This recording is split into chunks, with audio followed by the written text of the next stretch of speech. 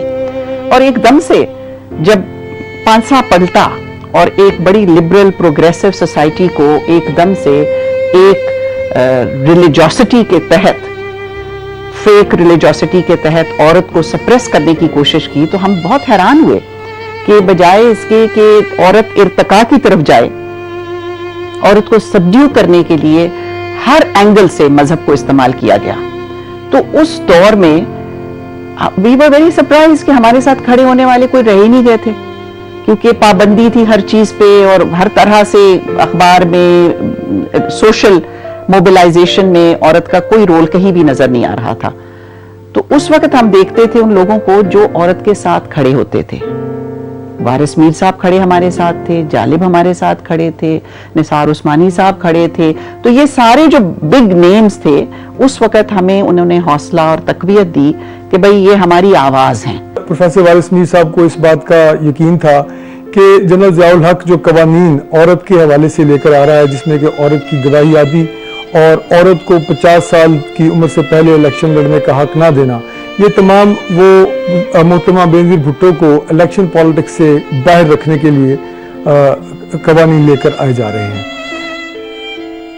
عورت پہ اور اس کے حقوق پہ قلم اٹھا کے لکھنا بڑا دشوار تھا اس زمانے میں, کیونکہ ملائیت کی زد میں تمام تر پاکستان تھا ضیاء الحق کے ان ایام میں, اور اس میں فقہ اور جو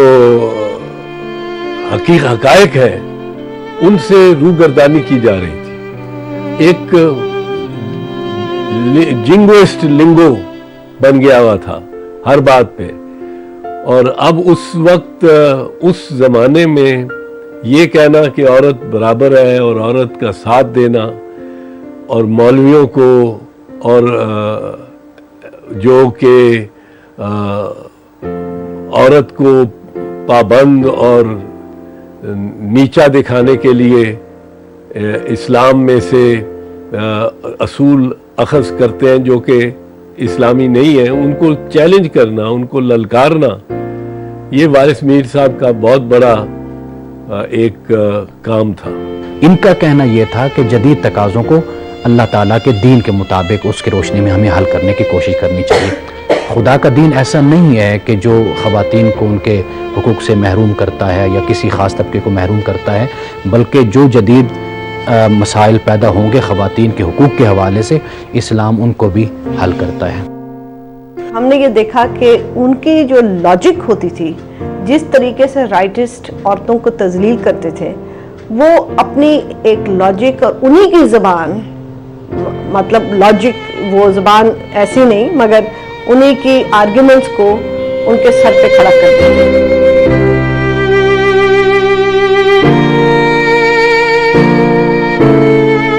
جنرل ضیاء الحق کو خوش کرنے کے لیے کچھ صحافیوں نے وارث میر کے خلاف محاذ بنا لیا اور ان کے خلاف کالم لکھنے شروع کر دیے.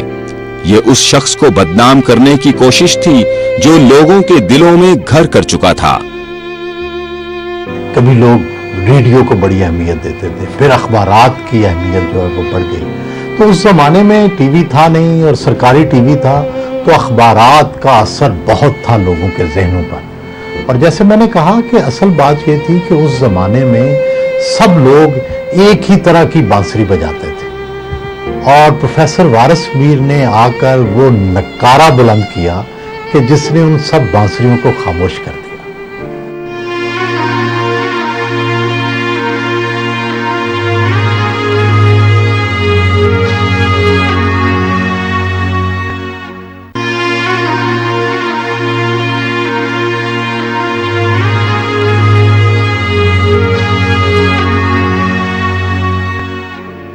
ایک طرف ہواری حرکت میں آئے تو دوسری جانب سرکار.